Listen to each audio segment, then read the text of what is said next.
Iran যুদ্ধের উত্তাপ এখন আছড়ে পড়ছে হোয়াইট হাউসের অন্দরে। বৈশ্বিক সংঘাতের জেরে খোদ নিজ দেশের জনসমর্থন হারাচ্ছেন প্রেসিডেন্ট ডোনাল্ড ট্রাম্প। এনসিবি নিউজের সাম্প্রতিক এক জরিপ বলছে, দ্বিতীয় মেয়াদে ট্রাম্পের জনপ্রিয়তা এখন ইতিহাসের সর্বনিম্ন পর্যায়ে। যুদ্ধের ময়দানে ডামাডোল চললেও ভোটের ময়দানে ট্রাম্পের জন্য অপেক্ষা করছে বড় চ্যালেঞ্জ। রোববার প্রকাশিত জরিপ অনুযায়ী ট্রাম্পের কাজের প্রতি সমর্থন কমে দাঁড়িয়েছে মাত্র 37%।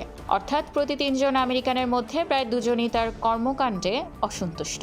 সবচেয়ে উদ্বেগের বিষয় হলো, জরিপে অংশ নেওয়া 63% প্রাপ্তবয়স্ক নাগরিকই ট্রাম্পের নেতৃত্বের ওপর অনাস্থা প্রকাশ করেছেন, যার মধ্যে 50%ই তাদের ক্ষোভকে তীব্র বলে অভিহিত করেছেন।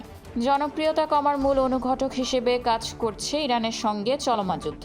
জরিপে দেখা গেছে, এই যুদ্ধ পরিচালনায় ট্রাম্পের ভূমিকার প্রতি মাত্র 33% মানুষের সমর্থন রয়েছে।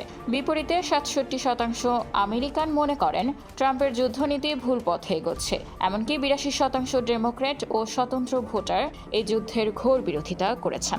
যুদ্ধের বিরুদ্ধে সবচেয়ে সরব অবস্থানে রয়েছে আমেরিকার তরুণ প্রজন্ম।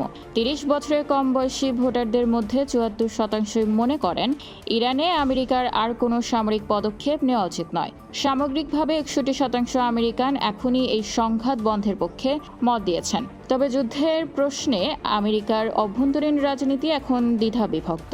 যেখানে ডেমোক্র্যাটরা সরাসরি যুদ্ধের বিরুদ্ধে, সেখানে 74% রিপাবলিকান এখনও ট্রাম্পের সামরিক সিদ্ধান্তের উপর আস্থা রাখছেন। তবে এই দলীয় বিভাজন ট্রাম্পের সামগ্রিক জনপ্রিয়তা পুনরুদ্ধারের জন্য যথেষ্ট নয় বলে মনে করছেন বিশ্লেষকরা।